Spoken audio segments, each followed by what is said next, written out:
Okay, good morning, everyone. We're going to get started. I know a couple people will probably come in, but the first bit of it is going to be a couple slides, and then we'll be jumping into the demo. Welcome, everyone. Today is our Rancher overview training. My name is Denise Shannon.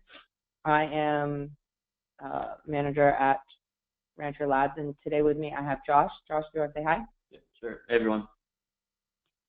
So today's objectives, we're going to do a technical intro to Rancher. So if you've never used it before, we're going to go through like setting it up and getting the basics down.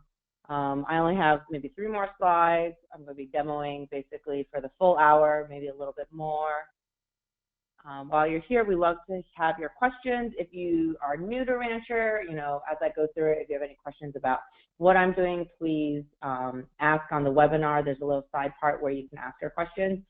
Josh will be helping to answer those questions, and then if there's anything that people have specifically asked to see, I can demo that as well. And then if you are, we'll keep answering your questions as to the best of our ability until we're done. Sometimes the training will go from an hour to an hour and a half just based on how many questions there are. So before we get started, just a couple of resources that are out there for you, especially if you're new. There is docs.rancher.com, so that's where all of our documentation is. It's very user-based or user-focused, where if you have questions of how to do it, almost probably it's documented in there, especially anything I demo has been documented. If you have questions just in general about your personal setup or how do you get something else, you could go to forums.rancher.com. And then always, if you have any bugs or issues that you find out there, you could go to our GitHub repo, github.com/rancher to file any of those bugs. So the topics that we're going to cover today are setting up Rancher, setting up access control or authentication. We're going to create some environments. I'll show you how to attach private registries to your environment, adding hosts. We'll create some stacks and services. I'll show you how load balancer and service discovery work for Rancher, and then we'll cover over almost everything in the UI first, and then I'll touch a little bit on the API and then show you about CLI, and then we'll give a quick demo using Rancher CLI. We'll cover the catalog, and then I'll give you probably a quick intro into Kubernetes, but we do support other container orchestration types like Swarm and Mesos. I probably, if there's a desire, I can try and put those up as well, but I'm really mostly set up to do Kubernetes at a very high level. We probably won't go too deep into that. So let me just exit out of this. Okay, so the only thing I've done before so far today is I've set up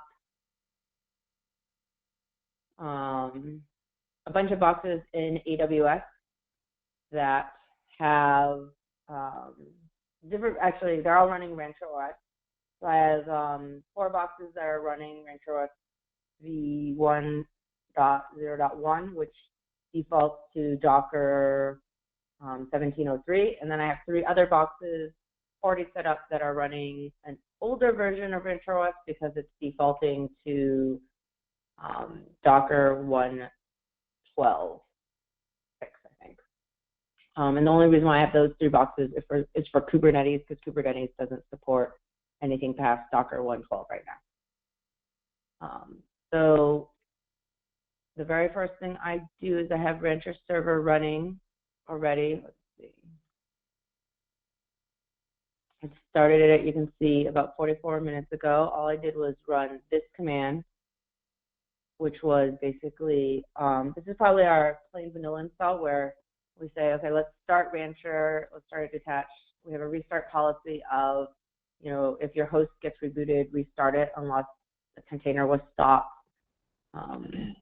We show port or expose port 8080 to get it to the container, and then Rancher server. This command and other variations of how to install Rancher are under this installing Rancher section of our docs. It'll talk about, there's different ways you can install Rancher. So right now what I've done is a single container that's not HA. You can do a container that points to an external database. Right now I have mine that just points to an internal database. The internal database is great for development, but if you're going to use it in production or anything like that, we recommend setting up to an external database. You could bind mount the MySQL volume if you wanted. We have HA set up, which assumes an external database as well. If you're running in AWS and you want to set up an ELB in front of your Rancher server, we have some thoughts about that. If you will cover a little bit about access control, about the different authentication providers that you could authenticate against. If you wanted to do Active Directory or Open LDAP using TLS, you would need to do, when you start Rancher server, you would need to pass in some certain certificates. And we cover over if you want to set up Rancher through an HTTP proxy. Additionally, we have, if you want to use SSL, there's some additional requirements about it, how you could do it specifically using SSL. And then if you are, at a big company and you can't have your Rancher server instance reaching out to the internet, we have recommendations of how do you get that set up to point to your own internal private registry, or how to use it with a proxy. So once you get Rancher set up, you can see it's just running. You could go to the IP address of where you've launched the container. As I said in the command, I exposed port 8080, and then here you would automatically get started at this page where it would say, ask if you want to allow Rancher to collect stats. So we recommend saying allow collection of anonymous stats only because that helps us understand from our users what version of Rancher are you running, what type of host should we maybe be focusing on for our testing matrix and information like that. It just helps us understand our user base and where we should focus our efforts on. I'm going to uncheck it for my demo's purpose. So now we're getting in. So right now, one of the things about Rancher when you're getting started that I wanted to cover real quick is that we actually have two tags. So I have started with the Rancher server latest tag. So this is our most recent open source build where, it's gone through our general validation and testing. We don't consider it stable immediately just because there's going to be a lot of variations of setups out there that we might not have covered in our testing that we want to see if like the open source community might pick it up and they might find something wrong. Usually a couple weeks after we release our latest tag, we'll release what we call a stable version. And that's the stable version is really the one that we recommend for production. So I've currently launched our latest, which is 1.6.0. Next, once you get in, let me just make the screen a bit bigger. The very first thing we actually recommend you to do is go to the admin tab, go to access control. And what that does is it basically locks down your Rancher server setup. So right now, if anyone out there could go to my IP and you would be able to have access to it. I will show you that I'm using Chrome right now. I put it in Safari. You can see that I would have access to the same thing. For access control, we can authenticate against a couple providers. So there's Active Directory, Azure AD, GitHub. You can choose local, which means you would create like a local database of users and accounts. We also do Open LDAP and Shibboleth. So for my demo purpose, I'm just going to do local, enable localhost. Once I click enable, basically what happens is it will lock down my Rancher server setup. Now if I go into Safari and I try and go back in, what will happen is I'm prompted immediately for a username and password. So once you kind of set up access control in your setup, what happens is you need to start usually inviting, other members or other people to join. For a local DB, what you can do is you can go to accounts. You can start creating accounts. So I can create one for Josh. And here you can create account type of user or admin. So as a user, the difference between user and admin is really who has access to this admin tab that's up above. So here, we'll cover over what these are in just a second.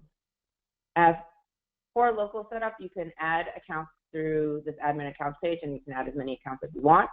But if you authenticate against any of the other providers, which basically have user accounts that will be imported in, all those users will, when they first join Rancher, they'll initially become a user, and then you would have to come to this accounts page, edit their type after they log in to convert them to an admin. Because what happens is when they log into Rancher, they will get an account created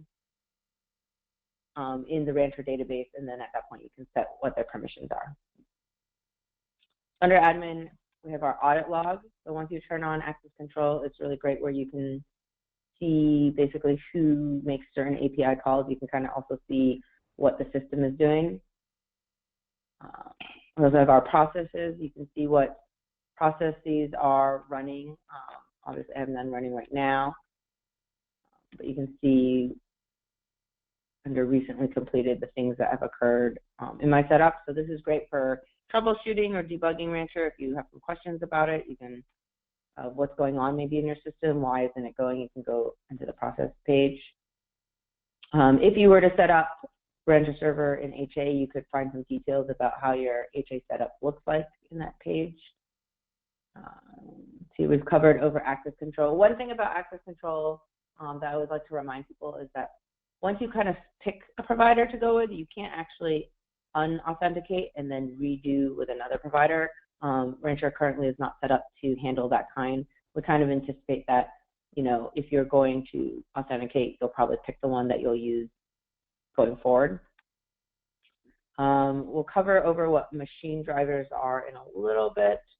And under the settings page, most of what's in the settings we'll cover in a little bit in terms of what they mean. Okay, the next step is creating environment. So when you launch Rancher, a default environment is automatically created.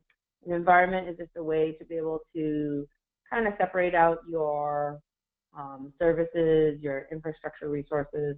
A lot of people will create environments that are dev, test, and production. Here you can see the default environment. And then for the default environment, for all of our environments, when you create them, you can pick an environment template for it to do. And what a template is it basically is a template of what infrastructure services you actually want to run in your environment automatically always. So you can pick what type of orchestration you want. You can pick if you want to automatically always set up external DNS.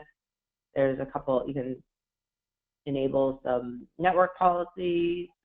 You could change what kind of networking you want to do. There's some different storage options. And then there are a couple that we have as required framework things that we need to be able to launch certain container orchestrations. Let's get out of this. So by default, we actually already create some environment templates for you. So we have one that's like just a default of what is for these different container orchestrations. When you add environment, you can add one. You can pick which environment template you want. It'll tell you what services are available. And then this is kind of the next level of authentication out there where, one, there's a broader authentication of who can have access into Rancher itself. And then the next level is like, which environments would you want to give access to who? So as an admin, you have access actually to all environments. And then at this more granular level, I can add in Josh to my environment. And then even on the environment level, you can give them different permissions. So owner and member basically have the same amount of permissions in terms of what you can do inside an environment. The only difference is that the owner can actually change and delete who are the members in the environment, where the member is just stuck as a member. There's a read-only, so you could give access to someone so they could see everything that's going on in the environment. They could look at all your services, your hosts, but they wouldn't be actually able to change anything. And then we have a restricted one, which allows you to do everything in what we call under the stacks section, where you can add any stacks and services to your setups, but you can't actually change anything under the infrastructure tab. More specifically, you can't add or delete the hosts that we add into Rancher. So now that I've created this environment, if Josh was to log in, then he would be able to see basically only this dev environment, because I have not given him access to the default environment. And actually, while I'm here, I'm just going to create a Kubernetes environment. If you are going to create a Kubernetes environment before you actually use one of the templates, I actually recommend that you edit your environment template and you edit the configuration for Kubernetes. And you just make sure that how you want your Kubernetes to be deployed is what you want it to be. It automatically has some default sets, but if there's some other options that you would want to do, you should configure it then. I'm just going to leave it with the default. I'm going to create Kubernetes environment really quickly. And now you can see I have like 3 different environments. Okay, so these environments are considered unhealthy right now because there's no host in them. So the next thing that I'm actually going to start doing is adding hosts. So when you add a host, the first thing you get asked is your host registration URL. So that URL is basically how will the Rancher agent containers that are being deployed on your host, how will they communicate with Rancher server itself? So where is the Rancher API? I'm going to leave it as the default. And then when you add hosts, you have a couple different options. So you can basically spin up any Linux machine anywhere that you want, install a supported version of Docker onto it, and then all you have to do is run this Rancher agent command that's down below, and you would automatically get that machine connected to Rancher server. You can also launch hosts through basically our UI, which calls Docker, our own package of Docker machine, where we will make Docker machine calls to these cloud providers to launch things. So by default, these are the 4 that we show. You can, as an admin, you can always change which ones you want available to your users. So you would, under settings, the machine drivers that we kind of looked at before, you could say like, oh, I actually don't want people to launch in Azure. I want someone to launch in Rackspace. So you could choose that, and then if you have your own machine drivers that you want to add that maybe is not packaged into Rancher, you could add them yourself with like the URL, and then we have the ability so that you can customize your UI as well. I think now that I've changed it, let me go back to the host. If I add a host, now you can see that Azure has disappeared, Rackspace has appeared, and so you can change which cloud providers you want available to your users. So today, I actually have already launched, those 3 machines that I talked to earlier. I'm actually going to add some labels onto it.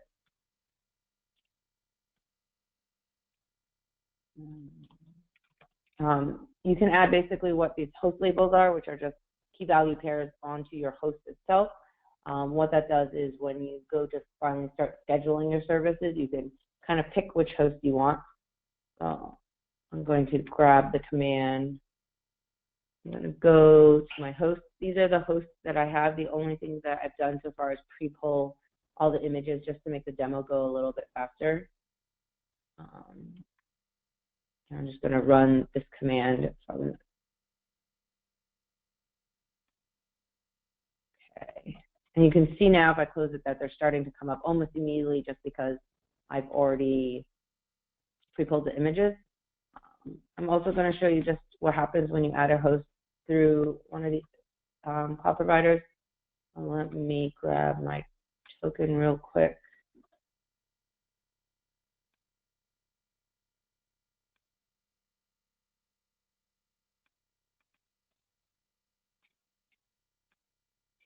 Okay, token here. Okay, I want 3 hosts. These are basically the options that Docker Machine supports. You'll see here, we've defaulted it to install Docker 112, just because that is what's supported with Kubernetes. So if you wanted to add hosts in Kubernetes, you would be able to get a Docker version that is compatible. You can always change that. And here you'll see what it does is it's going to call Docker machine. After it calls Docker machine, what it does is it reaches out to DigitalOcean. It will ask to basically provision a droplet, and then once the droplet is done, Docker machine SSHs in, installs Docker, and then the additional step that we take is that we launch that Rancher agent command I had shown you earlier, and that gets launched onto those droplets. You can see it's going to take a while because it waits. So in your environment, so I always talk about how you add hosts. So the next step could be, or before you add hosts, you might want to add your own private registries to it to be able to connect to those yourself. So you can add your Docker Hub registry, Quota.io, or your own custom one. If I know there are a couple users out there who want to use like Amazon ECR, you'd put that under a custom one. The only downside with ECR is that when you register using your username and password, you get a token that is only valid for about, I think, 12 hours, and then it will expire. So to be able to continue accessing Amazon ECR, you have to launch our ECR credential updater so that it constantly updates it. All right, let's go into check our setup here. So here, when you first add hosts into Rancher, what we have is we automatically deploy what we call infrastructure services. These are the services that just, get the basic items of a Rancher working. So we have our network services. This is where our metadata and DNS are kind of part of. We have IPsec, that's what our networking is. To get that working, you need UDP ports 500 and 4500 open. We have our health check and our scheduler. I'm going to take a look to see our health check is kind of stuck in initializing.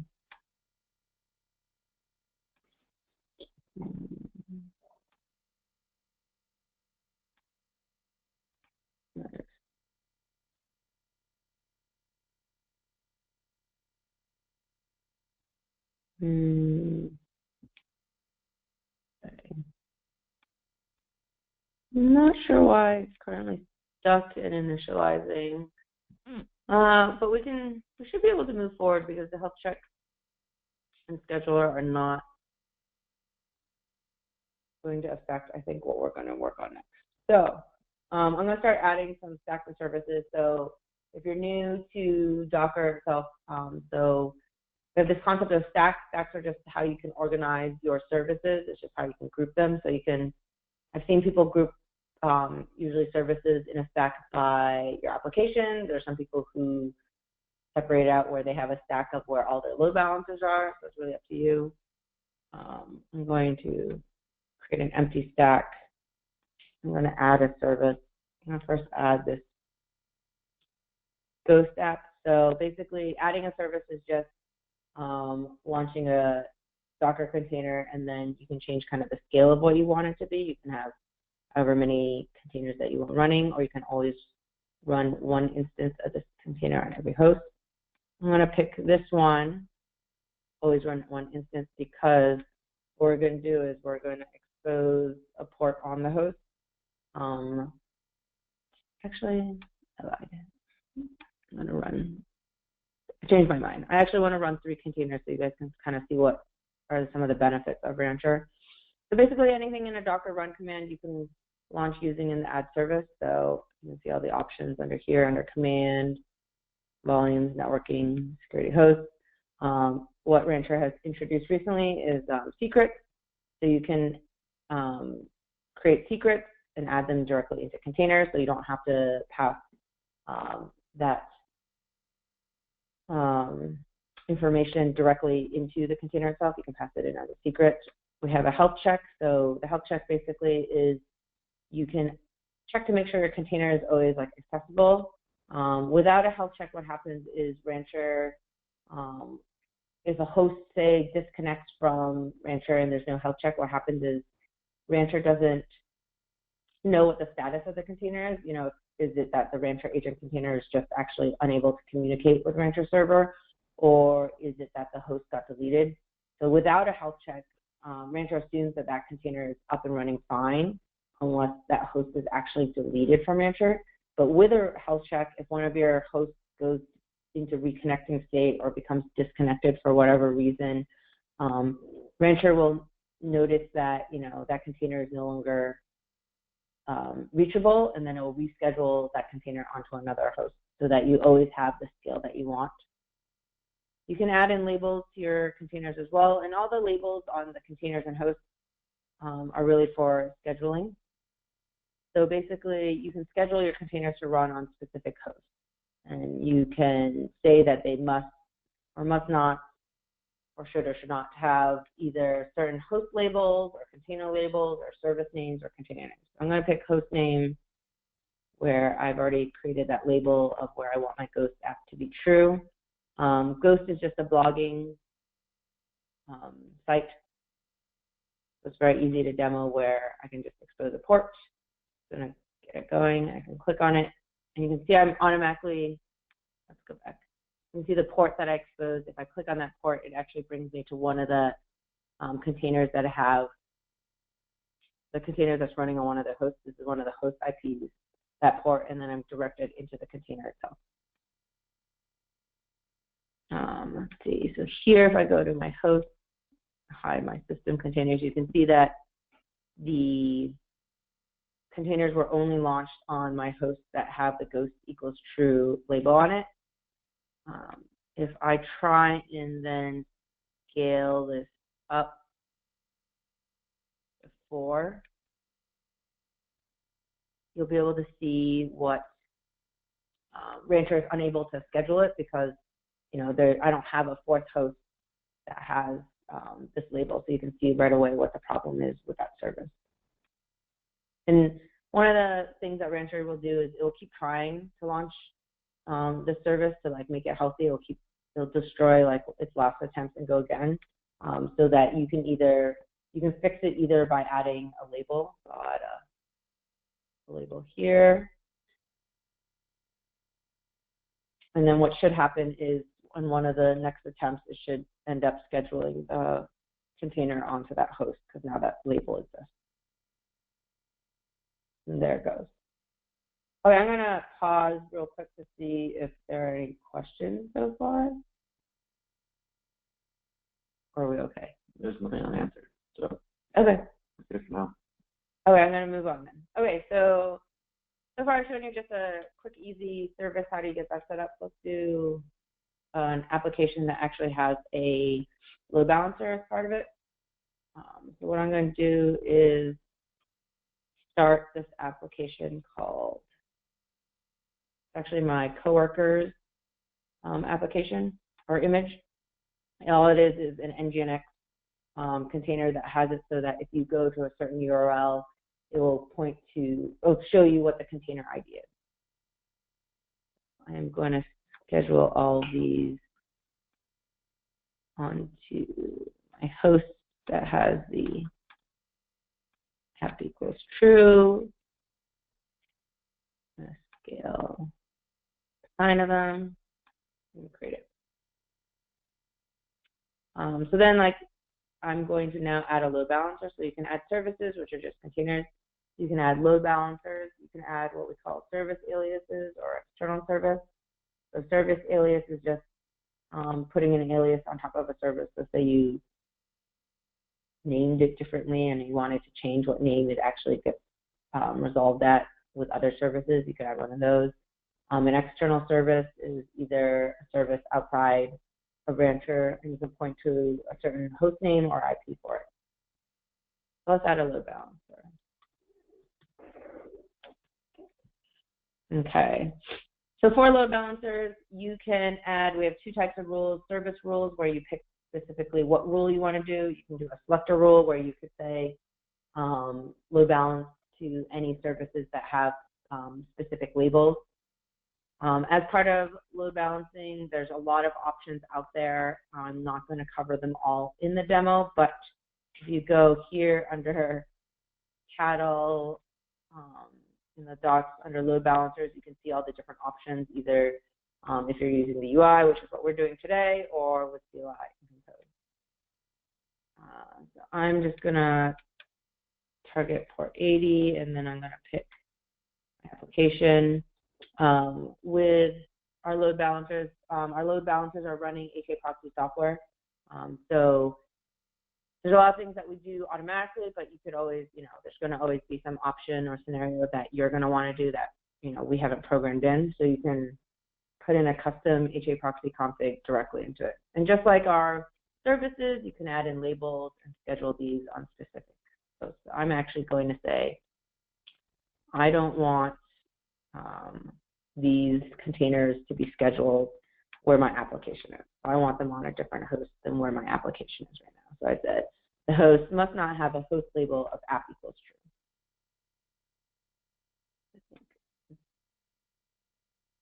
true. Everything, let me create it. And here you can see I have my load balancer starting up. Just take a little bit because it's going to run on one of those hosts that don't have the pre-pulled images.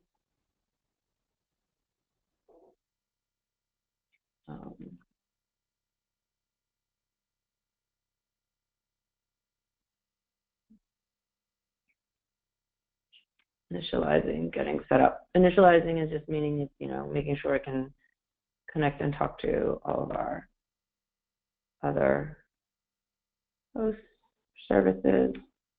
Okay, let me expand this. So if I click on the port, you can see I automatically get directed into the Nginx container. If I keep refreshing this, all you'll see is this page, and that won't really give you an indication that it's actually going between the different containers. So if you go to /name.html, you'll be able to see container ID. And what happens is HA proxy just does a round robin between the containers.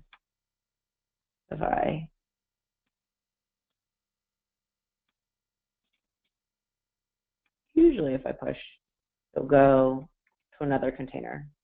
Sometimes there's at least in my demo, there's a small caching, but it is going between the different containers on the different hosts. So that's a very high-level, quick demo of how our load balancer works. As I said, if you have more questions about it, please look at our docs. And I think what the load balancer kind of just inherently shows that, I don't specifically show is that, all of our containers can talk to each other across hosts. We basically create an overlay networking on top of it. You can see all the containers have their own specific IPs, where if you, log into one of the containers on a host, you should be able to ping a container that's actually on a different host. So everything so far I've done is actually through the UI, and everything that the UI does is actually an API call. So in the API, you can kind of see there are two endpoints. There's our V1 endpoint, our V2 beta endpoint. I think it's been a while now that we've launched V2 beta, and we actually are only putting in new functionality in V2 beta. It's only in beta form still because we have one naming discrepancy. So in the API, what is called an environment in the API is still called a project. Sorry, an environment in the UI, but it's called a project in the API. And we don't want to call, our API V2 until we've made that change. If I go to V2 beta, you'll be able to see all the different, links that you could do. Here, let's see, actually, I want to go, there's two types of API endpoints. There's one that's going to be specific to Rancher itself, so at a very high level. And then there's one that's going to be environment specific. So if I go to the environment specific one, as you can see in the API, it's called projects, not environments. Here, you could see that if I wanted to go to services and I wanted to create another service, you'd be able to do that through the API. I could show the request of, how you would want to create that service and what, defaults you could what options you can put in, and you can see what the request would be. So if you wanted to do any scripting and you weren't sure how you wanted to get it set up, you could use the API to go look at that. Outside of the API is there our CLI. At the bottom, there's a download CLI link. So this section is also kind of similar to the API in the sense that, so we have Rancher Compose and Rancher CLI. So Rancher Compose primarily works around specific environments, whereas Rancher CLI works at Rancher as a whole, and all the functionality, most of the functionality, almost all of it that Rancher Compose can do, Rancher CLI can do. We've kind of, at this point, started to only put in new functionality into Rancher CLI, and Rancher Compose is eventually going to be deprecated, but we're not at the point where all the functionality that we want into the CLI is there for us to remove the beta. So we're at this kind of slightly awkward point in the road, but I recommend using CLI because anything you can do in CLI, anything you can do in Compose, you can do in CLI. So I'm going to download that. I'm going to start it up. So if you've never used Docker Compose before, this might be a little outside of what you know, but that's okay. So basically, the CLI, as I said, actually controls not only environment-specific items, but just the whole setup altogether. So let's see. Let me go where it is.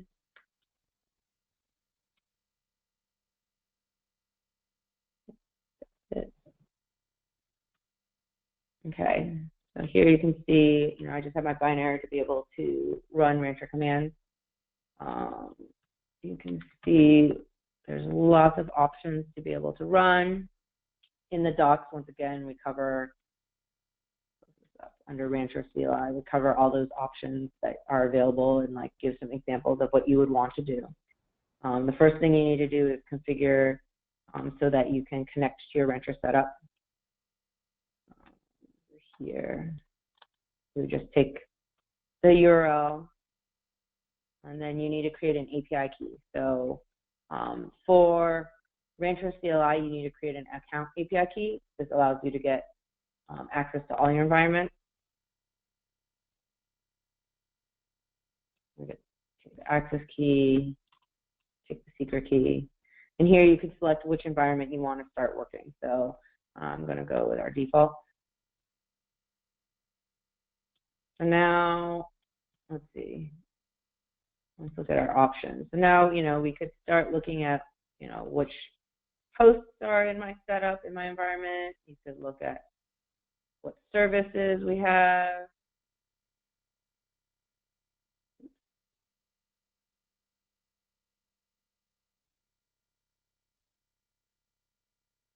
You could see what specific containers there are.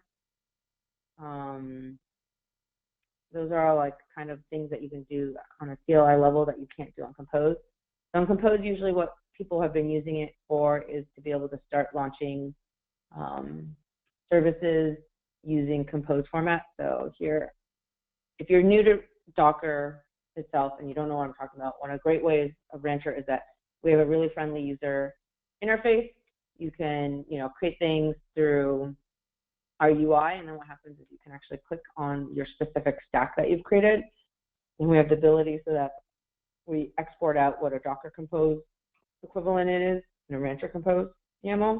So Docker Compose YAML is what you could feed into Docker Compose, and we had originally started off with a Rancher Compose YAML where we put in basically these keys and fields that Docker Compose didn't support, so that we would be able to support it as well. So here I'm going to create a Docker Compose YAML and then copy this, and then I'm just going to actually expose this port on a different one. I'm going to create a Rancher Compose YAML.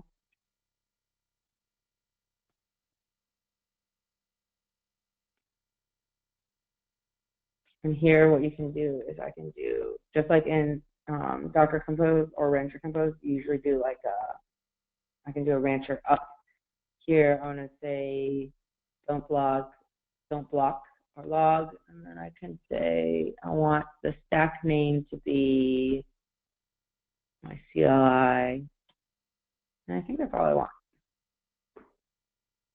So here you can automatically see that, with that one command in those files, my application is up and it's coming up as like, the scaled 9 container. That's what I did before. And the only thing I had changed was that the port would be at a different place. It's just starting up on another host right now. I have to download the image and it'll be up and running. So that's a really quick demo of our CLI itself. Next, I'm going to cover over like our catalog. So great thing about the catalog, there are lots of complicated applications that have been, someone else has already done the legwork of how do I get that up and running, how do I get it set up for you, and you can just launch it directly yourself. So I always like to use Elasticsearch because it looks fairly complicated.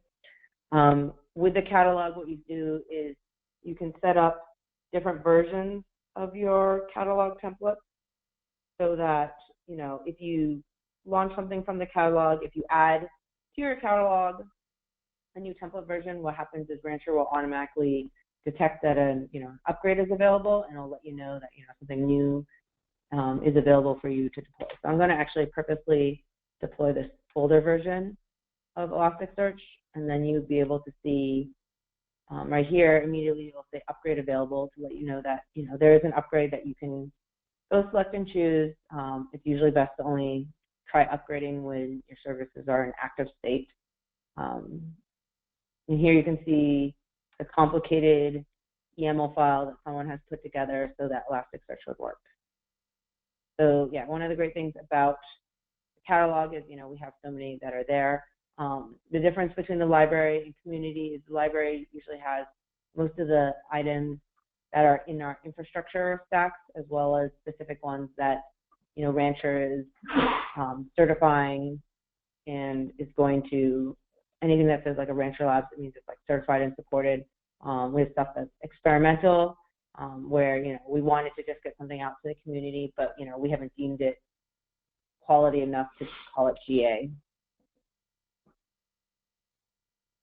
Let's take a look. Let's see where our Elasticsearch. So that's still going. I'm going to pause here to see if there are any questions. So there's someone who asked to demo service upgrades and someone who asked to demo Rancher NFS as well. Okay, that's fine. I need to do a couple of things. I'm going to pause my screen real quick just because I need to start my NFS server again.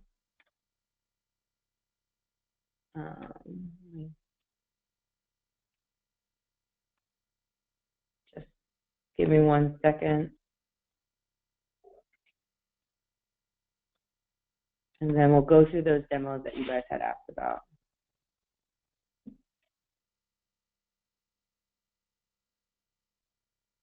Okay. Share my screen again. Okay, so let me finish through upgrading through the catalog itself, and then we'll do service upgrade, and then we'll do the NFS demo.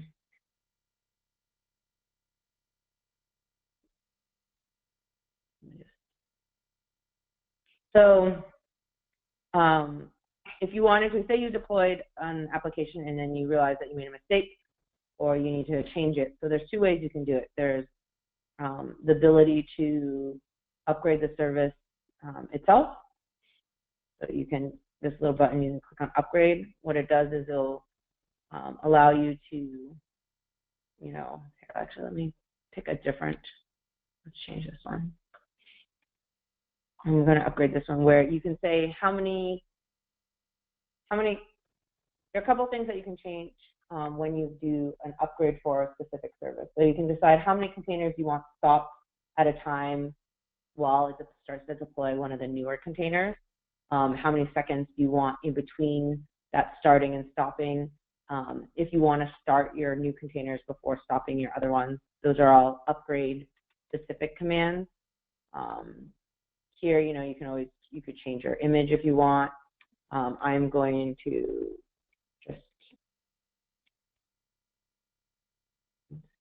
just change the host or the host port for this one, and I'm going to add in another label onto the service itself. After you make your changes, you just click on upgrade, and then click on this. While I click into the service, so you can kind of see what's going on with the specific containers. So you can see that it's stopping one of the current containers and just started another one. And it's going to keep doing that until eventually what will happen is I'll have 4 stopped containers and 4 containers that are started. While that's upgrading, what happens is it's in this upgrading state, and then eventually it'll show upgraded, and then you can verify that it's working, and then finish your upgrade where it will remove those stopped containers. While I wait for that, I'm just going to jump back to the upgrade for the catalog itself. So here you can see my catalog entry is all up and active. If I click on upgrade available, what you'll be able to see is, the latest template versions that are now available. I can pick on that one. I can upgrade my template, and what happens is it will change the services one by one that are different from before and upgrade them. Just kind of like the upgrade that we are doing independently for a service. So here I can check that, my new port is working correctly. I can look to see my label is now added onto, my new containers. Bars there. And so I can click finish upgrade. Okay, so while this one will go through the same kind of steps as what occurred in the UI for individual ones, where it's just going through the process of stopping the old ones and starting new ones. I'm not going to wait around for that. I'm going to launch our NFS server now. So to do NFS, you need to launch our catalog item Rancher NFS. You can launch it either directly from our catalog, it's in the library section, or if you wanted every setup to have an NFS server running, you could change your environment template so that it always has it going to be deployed. I'm going to pause my screen again real quick to just grab my NFS details, my server details to put in. Okay, so I've just launched my NFS driver. It's gonna take a little bit to come up. Look at all of our stacks. So there's 2 views for the stacks that you can do. You can do either all your stacks, you can do just your user ones. So those are the ones that, I've mostly added in myself today.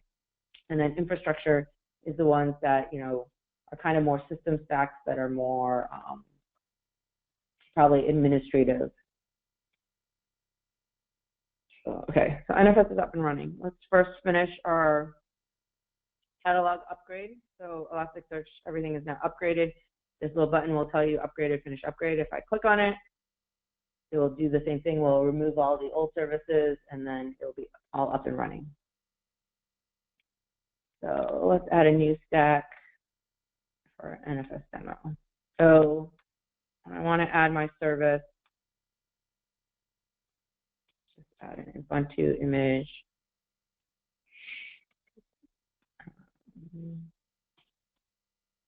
Let's see, I'm going to launch 6 containers. And then I think, here what you want to do is you want to add a volume. So you want to put in a volume name. So I'm going to do, I have to do kind of unique names now because I have been using the same NFS server for a while. And I've I accidentally used the same volume name before in a demo, and then I got very confused at why their file is already in there. So I now specifically pick and date my volume name, and then you put in where you want it in the container. And then you want to pick your volume driver, which is Rancher NFS. After I create this, it'll take a little bit because I don't have this image pre-pulled on my host.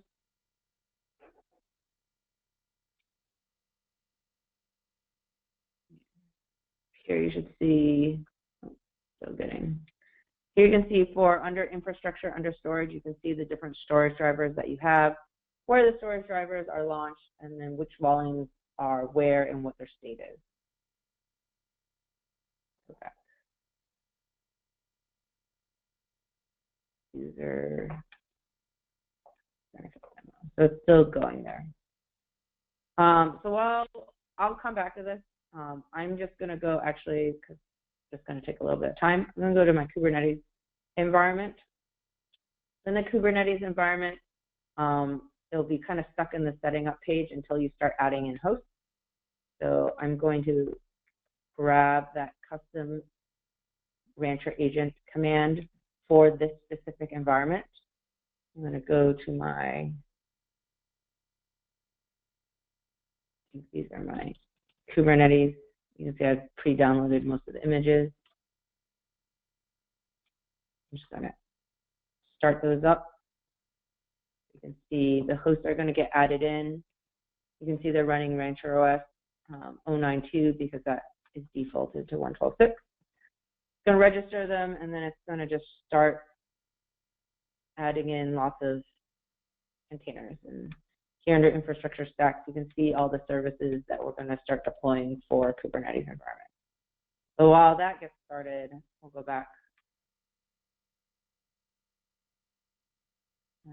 Still looks like it's downloading stuff. Let's go look and see where our containers are to see what's going on. Why? Oh, they're just still getting set up.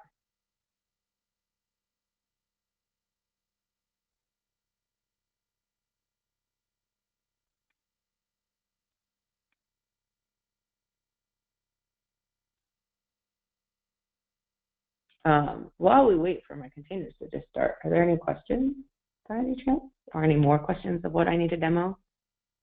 Somebody has to demo blue-green deployments, so doing service-to-service upgrades. Can you still do it with the UI? I've never actually done that demo before, so I don't know if I would be able to. I'm sure I could. I think you can accomplish similar things doing in-service upgrades. And are you still planning to do the Rancher NFS demo? Yep. So I'm just waiting right now. So for Rancher NFS, it's just I'm just waiting for my containers to start. I don't know why they're taking so long to like pull the images and actually get started.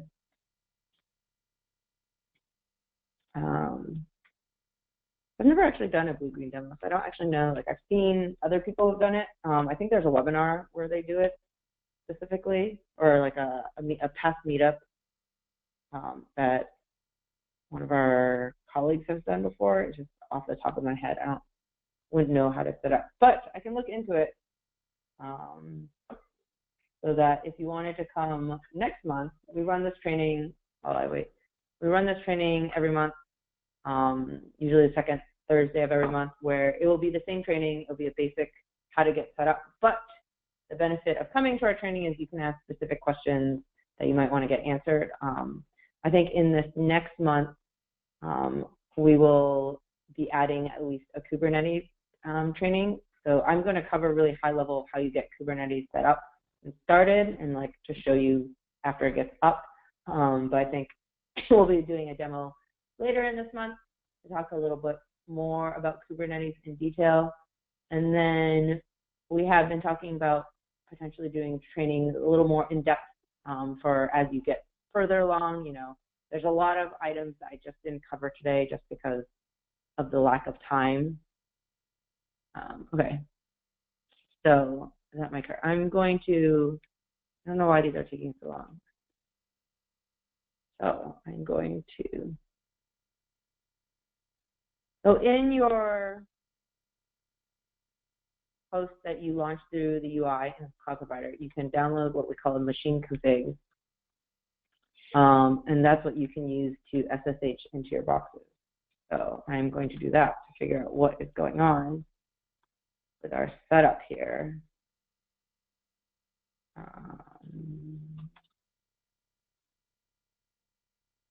You can see under in the machine config, eventually you will get, I think it's to at.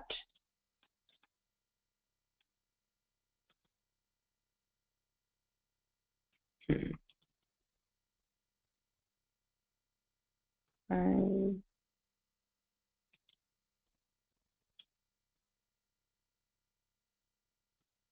should be right. Let's try root. There we go. Okay, let's see what's going on. And, I don't see my Ubuntu services here. Did I put the wrong?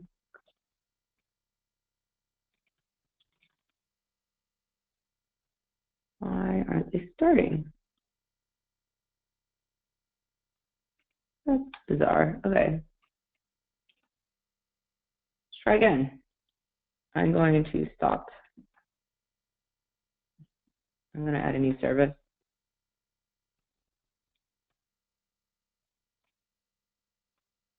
I'm going to actually try and put it onto one of my hosts that I have direct access to. Pretty sure this tag exists. Let's Denise.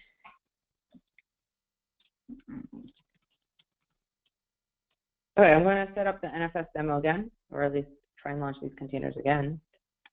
I'm not really sure why I didn't start the first time. I'm going to actually close that one. I'm going to go into my hosts that are there.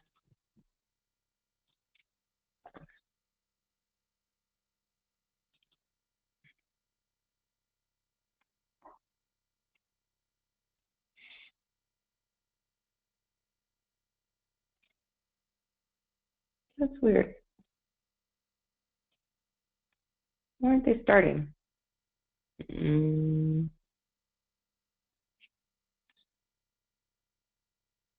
do much when they're in starting state. Sorry. I mean, this has always worked in the past. I'm not really sure what's going on today. Let's try again. Do you put a command on them? No, I normally don't. Let me just try and start an image. I do like engine actually. Without. Okay. So I would say, okay, so it works without my volume driver. I wonder if my NFS server is working because I had to stop it and then restart it recently.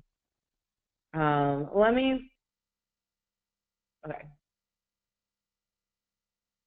Give me 1 second, and I'm going to see if I can look into my NFS server to see what's going on. I'm going to pause my screen real quick just so I can go find my NFS server, see if it actually started. Let's see. My NFS server is running. Okay, give me 1 sec. See if I can find someone to troubleshoot my NFS server for me. Okay. While we wait for that, I'm going to go back to the Kubernetes setup. You can see, let's see. Kubernetes is still coming up. See all my services. Okay, they're still coming up. They're just initializing. Initializing is just like they're just making sure they can communicate with each other. Once, looks like they're all up and running. So here in Kubernetes, there are a couple of options that you can do. You can go to the CLI. We provide a web shell so you could start running your kube control commands immediately. You could generate a config so that you could run, kube control locally and then be able to talk directly to your Rancher setup. And then we have Kubernetes dashboard that currently says service unavailable. I don't know if my dashboard has actually. No, it's not ready yet. It's not ready yet? No. Okay. Wait till all the items are up. I have to wait until, Josh says I have to wait until all the items are green. We will wait. Even a little after that too. Add-ons, which is what dashboard is, get started in Kubernetes after all of our Kubernetes framework is kind of set up, and then we have a script that launches the add-ons after Kubernetes is up and running. So usually it takes a little bit.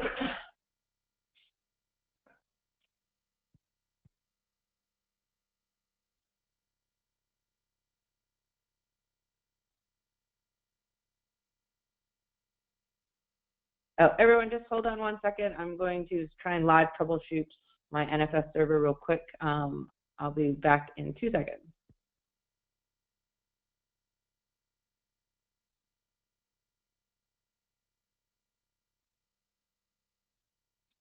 Okay. Okay, I'm back. So UI is unhappy with my Kubernetes setup. Let's hopefully go back in.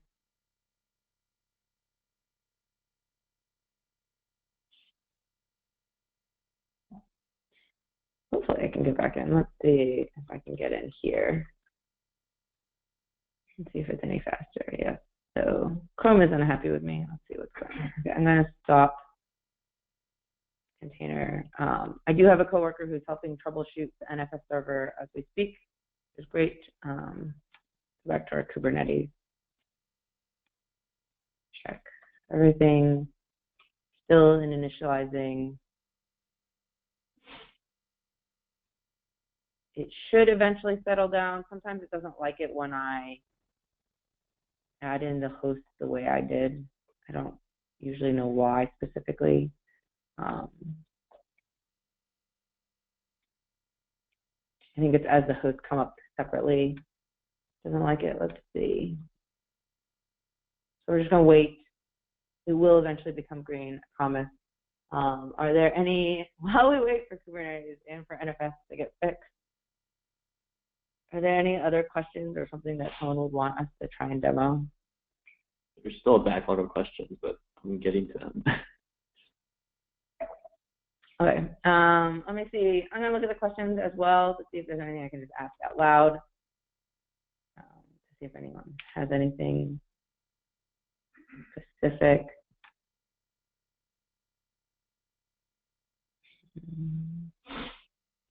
Let me see. Okay, I see a question about not understanding using the load balancer if you need to use port 80 across many services. So,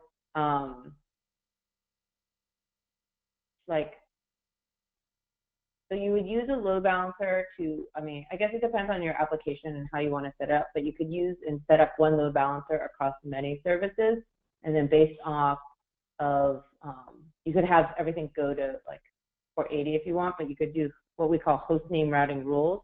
Let me see if I can kind of show that as I talk about it. I'm not seeing the screen. It looks like it froze. My screen froze? Yeah. Oh, I'm not sharing my screen. I see the problem. Okay. Sorry, I had paused my screen for something else. It's up. You should see my screen now. So when you add a load balancer, you could have port 80 for like all your services if you wanted, and then you could target like different services. I'm not targeting necessarily. And then those specific containers could have different exposed ports in them, like this Ghost has port 2368 exposed. You could create different hosts or paths for where and how you want your load balancer to direct the traffic to those specific services. So that's how you could utilize the same port across. There's some people who might use the same port and then they'll just round robin between the two, which doesn't really make sense. But usually hostname and path would be able to solve what you need for that. That's more just general of how you want to set up your load balancer itself. Let me go into Kubernetes, infrastructure stacks. Okay, etcd is still coming up.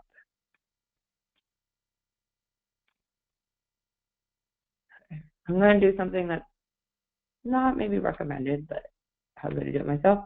I'm going to delete the Kubernetes stack and then relaunch it. See if that will help get it back up and running. So normally if you delete a Kubernetes stack, there's actually, we have very specific instructions of how you should clean up your etcd, etcd volumes and data and your data across everywhere. If you don't clean it up, then like that information is still kind of lingering around. I'm going to add Kubernetes from the catalog itself. I think this is actually, your Kubernetes is okay, but the health checks had a problem with it, which is why they're all initializing still. No, well, maybe. Yeah, I think this setup might have that problem. Okay, let's wait for our health check to come. It's been like that for a while. Let's just launch it. I think Kubernetes will work. Okay. Josh says launch. Let's go. Okay, I'll let that go. Let me pause real quick to see if there's any update on my NFS server.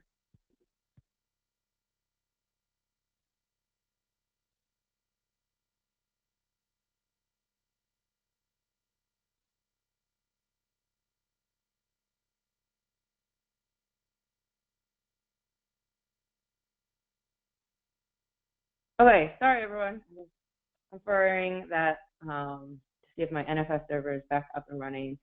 Kubernetes looks like it's coming up.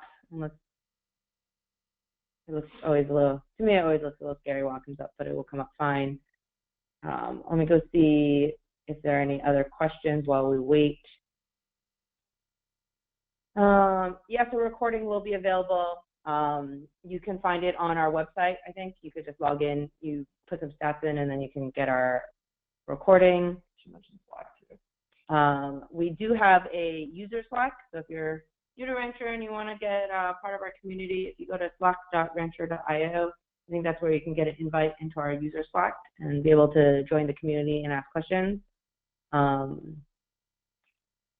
Let's see.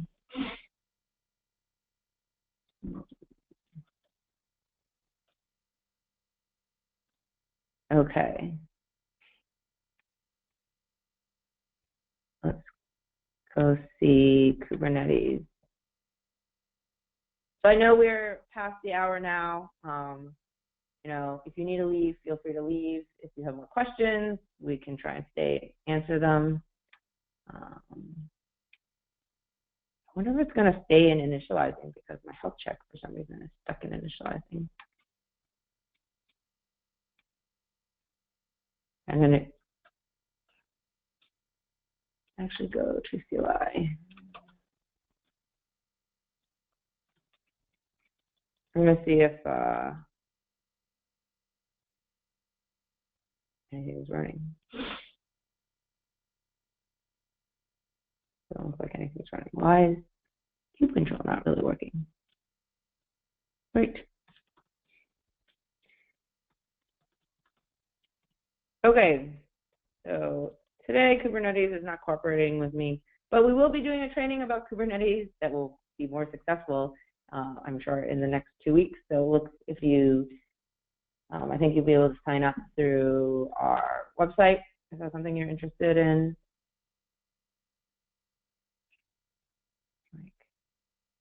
Okay, I'm going to actually close this browser. Something is going on with my UI that is very odd. Let's close this one, open a new one. Okay, go to Kubernetes again. just to see where we are. Kubernetes is very unhappy today. I'm going to my Safari. Okay. And see my friend is just playing around a little bit in my setup to see if my NFS is working. Okay, so my NFS server is down. If you want to see a demo of NFS, I swear it did work in our last, like, old online. Yeah, old demos. It has always worked. It does work. I just stopped my NFS server earlier this week, which I usually never do. So I will make sure to test it next time before the demo to ensure that it works or is in working state. I don't know how many other questions there are. Do you want to finish off the Kubernetes demo or show off the dashboard? It seems to be still in like setting up phase all of a sudden. Oh, The yeah. health check is green. Your UI is really weird right now. Oh, yeah. Okay, that is the wrong stack. Let's go here. Okay, let's go to infrastructure. Okay, everything is green. So click on dashboard. The service unavailable. The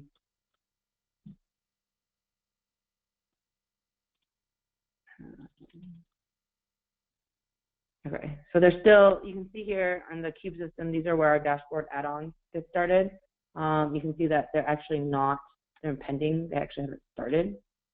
So it's going to say service unavailable until they get started. Josh, how long will it take before it goes into ready state if they're in pending state? Are they all green? There's the infrastructure stack up, okay? Yeah, the infrastructure stack is all green finally. Okay, it should not take very long. You want to do CTL get node to see if that's ready.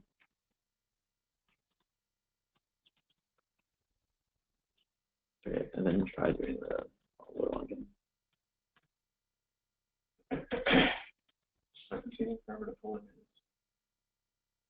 Yeah, I think it's just in pulling images.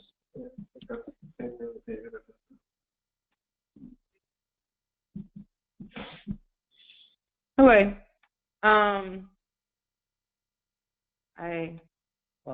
I mean, I guess we could try and wait a little bit longer. Let's see. Okay. There's not much more I can do to wait. So if you guys want to wait, you are welcome to. I just don't know if I can't guarantee that's going to like get fixed. Next time I promise to test my NFS server before we get started. It has always worked for me. I've never had this issue. And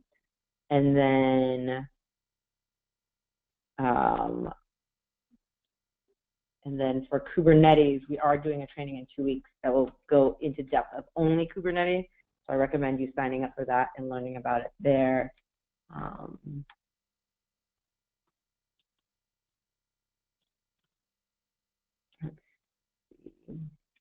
Yeah, they're still in pending state. So I don't know if maybe there's something wrong with my internet or something. So I think that's what we're going to conclude for today.